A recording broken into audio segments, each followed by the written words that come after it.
nshaka ikintu nakora ariko kandi nshaka icyo nkora.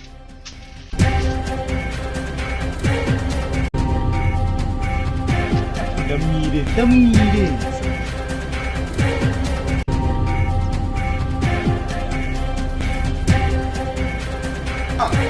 ubu ko turi iwanyu nyuma nanyu ndabyibuka nge nta bintu byinshi turi kuvugana ndabona uwo bita Diamond Platinums yasohoye Kongo hano handitse Kongo yangu ni Kongo yangu